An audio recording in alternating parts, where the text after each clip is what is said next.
Hey there, good evening. What a hot day it was today. By the numbers, this has been the hottest yet, 98 degrees.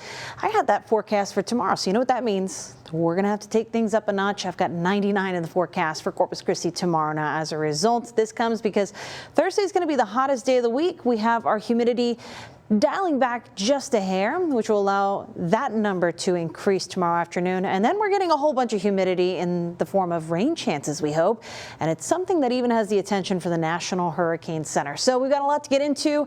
Just so you know, no rainfall today means our rainfall deficit falls behind now. We are behind $3.64 in the red if we put it into money terms. So we will be very thankful for whatever rain we can get over the next couple of days. But right now we've got the heat. The Chris 6 Neighborhood Weather Network shows our neighbors up in B County definitely feeling the heat. 93 off Hilltop Road, 94 from our Beeville neighborhood weather station, and 95 off FM 504. Actual air temperatures right now.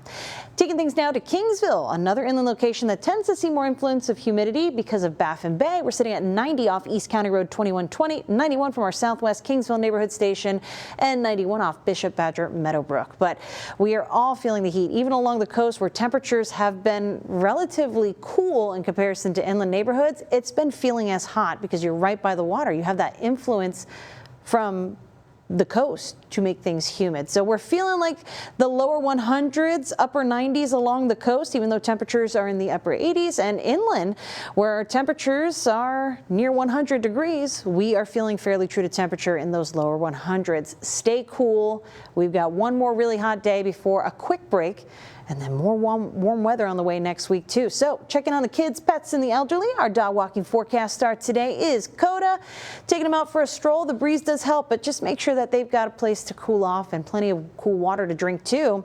Even for tonight's walk, it's going to be a little muggy out there. Temperatures falling to the lower 80s as we head closer to midnight.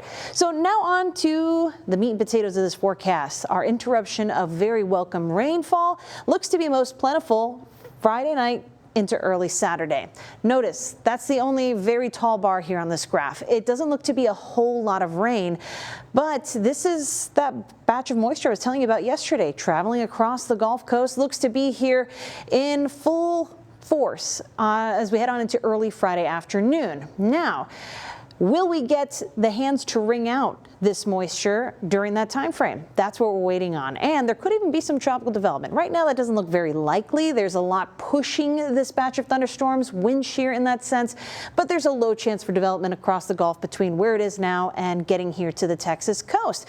There could even be some improved conditions, more favorable for development, shown there in the yellows and reds as we head on into Friday and eventually Saturday. Again, I don't really think we'll see much in terms of development, but it's a good idea to check that hurricane kit, be on your toes, and know that if we do see things a bit sloppy across the Gulf, that would pan out to a better rain situation for us. So we like that. Rainfall estimates at this time, very low, less than a half inch at most along the coast.